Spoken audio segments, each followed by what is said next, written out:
Ambassador Saurabh Kumar, Secretary, Ministry of External Affairs, High Commissioner Karthikeyan, friends.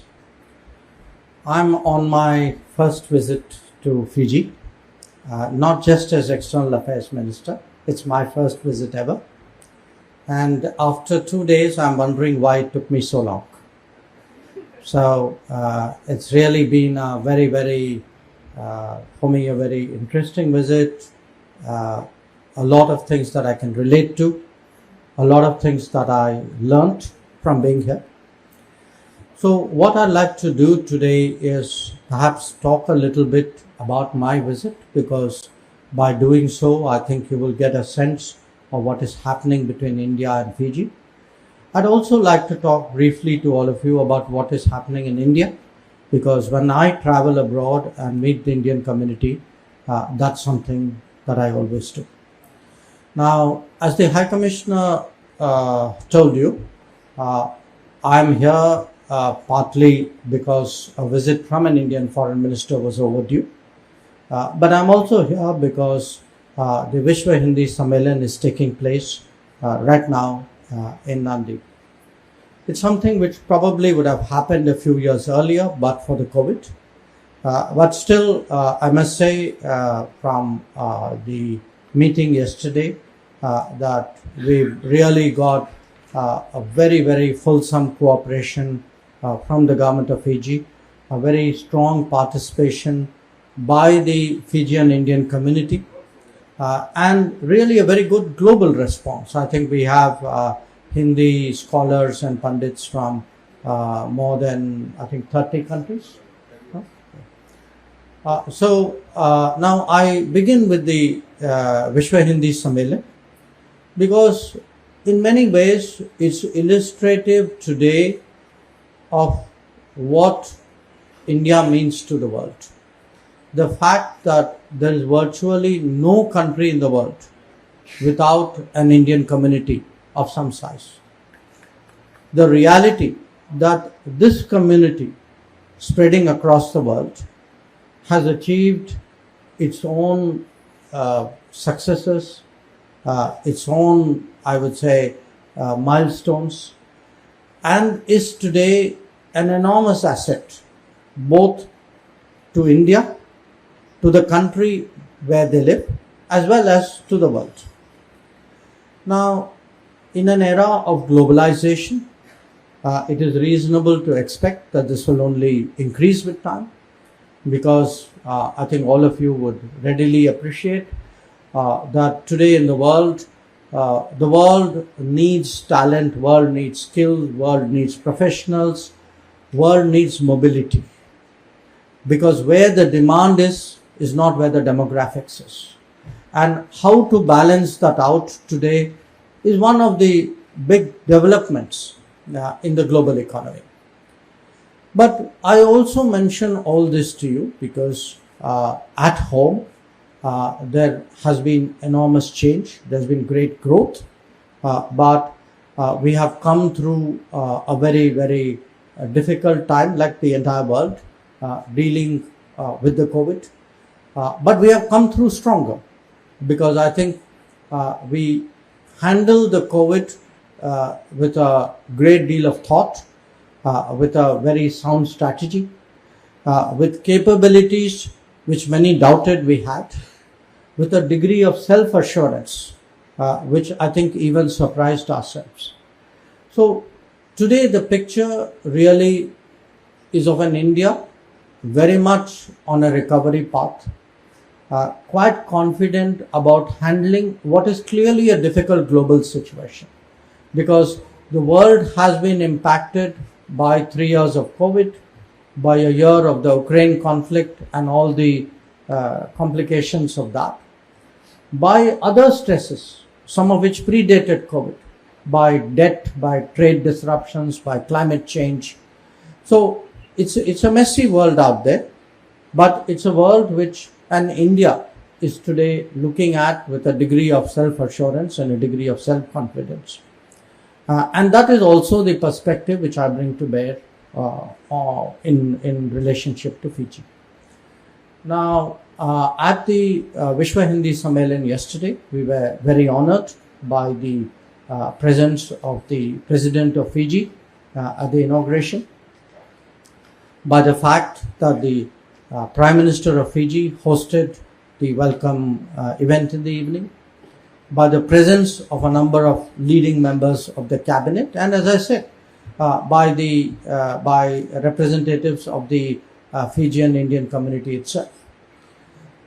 Today, I've had, I think, a fairly long and certainly very detailed discussion on the future of our relationship with Prime Minister Rambuka as well as his senior cabinet colleagues.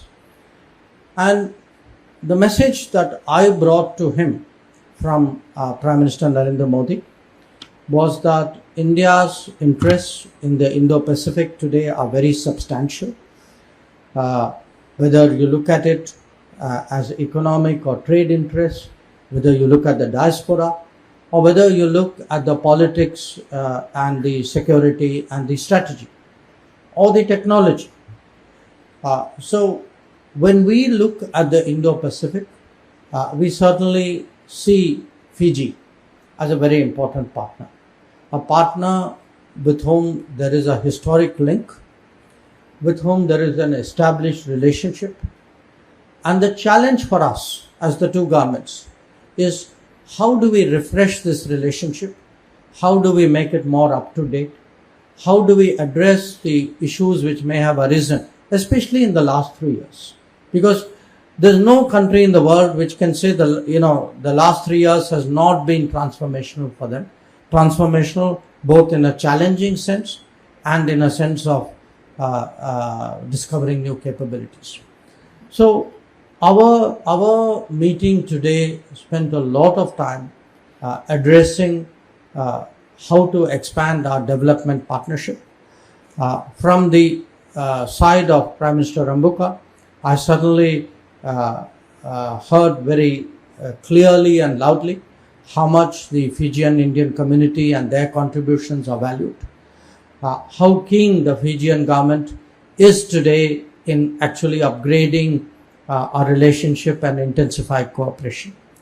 So we discussed a number of areas. I think they range from health and education to sustainability to development partnership to business to investment to issues pertaining to the sugarcane industry.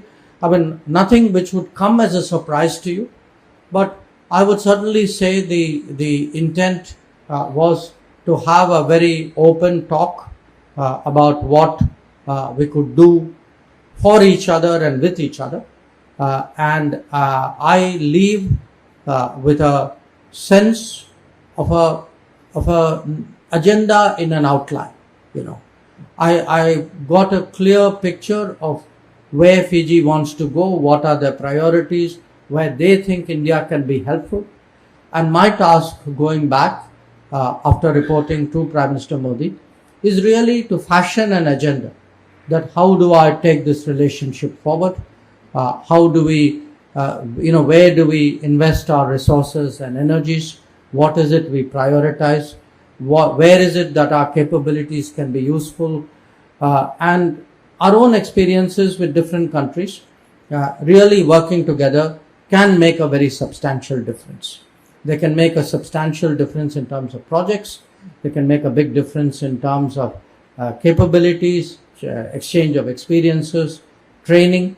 So it's a fairly sort of, I would say, hopeful, optimistic picture. But then still, I would say, looking at the future, a somewhat unformed picture that I'm sharing with you at this point of time. I, of course, in all of this, took advantage to see as much of Fiji as I could. I attended the Parliament briefly. I was actually witness to a speech in Hindi being given by a Member of Parliament.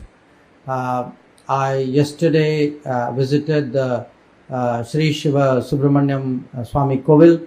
I went to the gallery today, saw the Girmit gallery, which we have supported. And I would have wished I had more time and perhaps been able to travel to a few more places. But certainly, for someone who's here on a visit for the first time, I can say that I leave with a good sense of the state of this society, the state of the community, the state of our relationship, and that is really why I came. Now, if I can switch gears and speak a little bit about what is happening in India. As I said, for everybody in the world, 2020, 2021, 2022 have been extraordinarily difficult years. Because when they called COVID a once-in-a-century pandemic, believe me, they really mean it. The last time the world saw anything like this was during the Spanish flu, which was almost exactly 100 years ago. Now, some of you may know this. Perhaps, at that time of the Spanish flu, records were not kept so well. But it's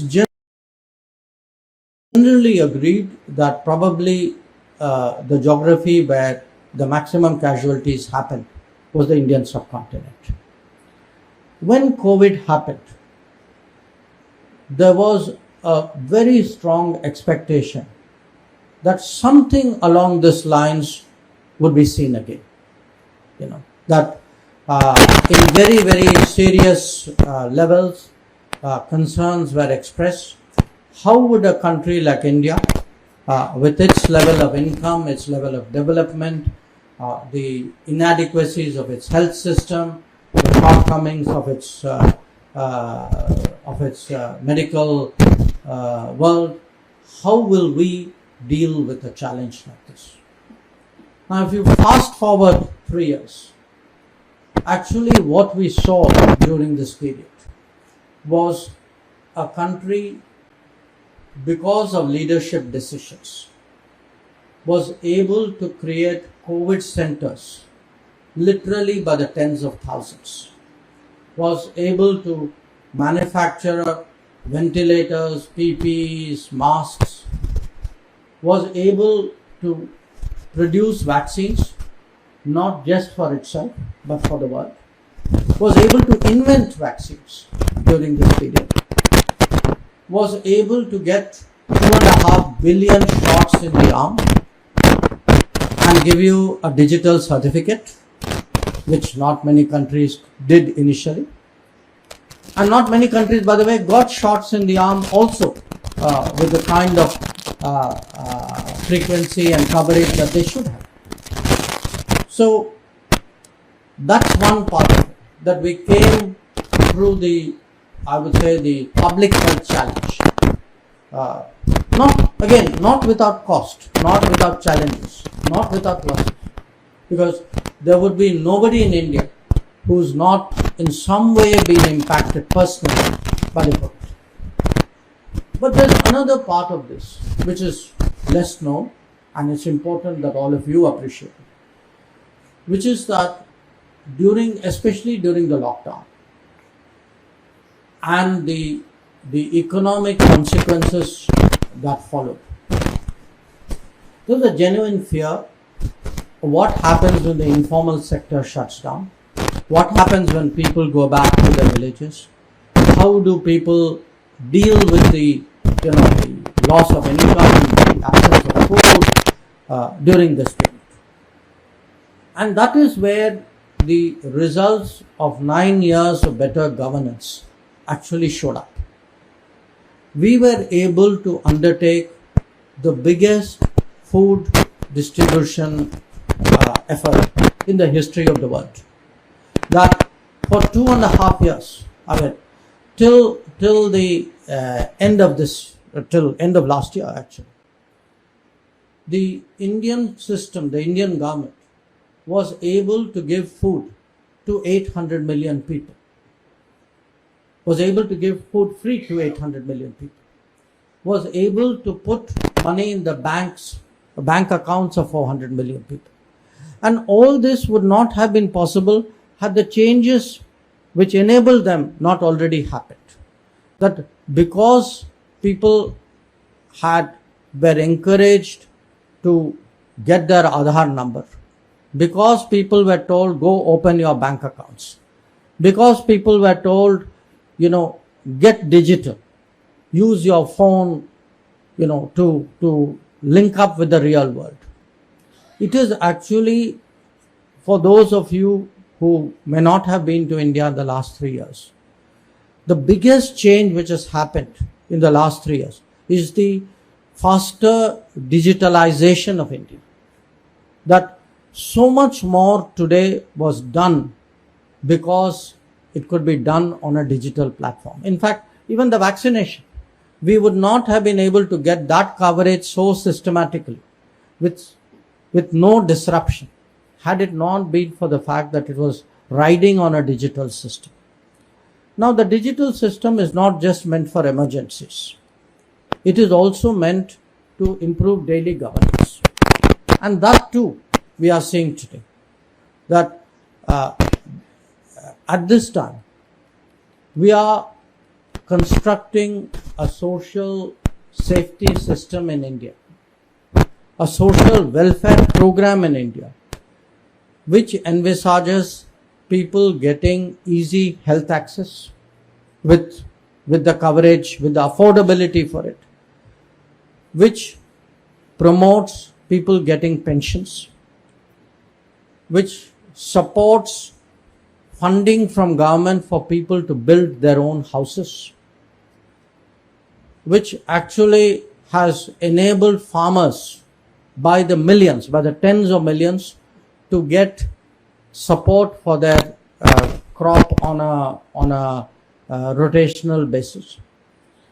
And where, you read about schemes like they replaced firewood with cooking gas, or they've connected up houses with the power lines, or right now what is the big change happening, which is to connect up houses with clean tap water. Now, all this is happening because at the end of the day, there is the ability to deliver without leakage, without what leaves Delhi not reaching beneficiaries. And that is an enormous governance change, which has today truly transformed India. That's one part of what is happening. There's so much more that I think it's important you people should know. Again, a common complaint, which any of us who lived abroad and we came back to India, we would first make a infrastructure comparison. I came from this country, I transited that country, and by the time I reached India, look at the state of the roads, look at the railways, how long did I have to wait, see the airports. Today, it's not just the scale and number of infrastructure projects which are taking place. It is the fact that for the first time under the Gati Shakti program, they're actually being done in an integrated manner. Because again, one of our problems was different departments or different domains would do their own thing, sometimes at cross purposes with each other. Now, the fact that entire government of India is kind of working in a coordinated way for, you can say, a kind of master plan, that is making a huge difference in the state of infrastructure. Something similar is happening when it comes to human resources. This budget which was just presented has envisages doubling of our nursing schools. When we look today, even at the last 8 years, at the number of new medical institutions, engineering institutions, IT institutions, broadly speaking, you could say what was the situation between 1947 and 2014.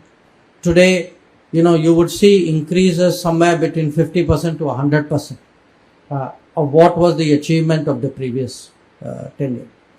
It will naturally vary by domain. And so the picture I present to you is really and India today, which is where the pace of change has picked up, where there's a very strong determination that the next 25 years, the years we see as an Amrit Kaal, these are years which will move us towards being a developed economy, that we will become much more, I would say, central to what is happening in the world. Certainly our presence in the world, our contribution to the world will be very much more in the coming years. And in many ways, I hear this not from Indians in India. I hear this actually as foreign minister when I travel out. I was in New York last September. We have this every September. All the countries gather. Often Prime Minister heads our delegation. He did not go, so I was representing India. I actually had foreign ministers of other countries wanting to do a function in New York in the middle of all that UN hangama which was going on, because they said we need some forum to say thank you for the fact that you sent us vaccines. That's the kind of sense. I mean, many of you would have seen in your TV sets in the last 2 weeks what's been happening in Turkey and Syria. The fact was, within 24 hours of the Turkey earthquake, we were actually able to get a plane in. We were able to get a plane in, first with a rescue team. We were able to very rapidly set up a field hospital there. If there's on Twitter, for those of you who have the time and inclination, there's a very interesting, I think it's a TRT video? There's a Turkish video. It's a Turkish video of an Indian hospital operating in a school. They made it into a makeshift facility. Do watch it. And, as Indians or people of Indian origin across the world, I think we should look at this and then try and understand, what has changed today in our country. Even where Fiji was concerned, some years ago, I think you had a tropical cyclone called Yasa. Now, at that time, we did what we could. We sent supplies. We tried to be of help. Even today, I think some of our supported programs are trying to deal with the consequences of Yasa. Even during COVID, we made sure that small countries who would normally have not figured in other people's calculation, would have therefore been left behind in the agenda, they were remembered, they were cared for. And that's something which we are again trying to do with the G20 presidency.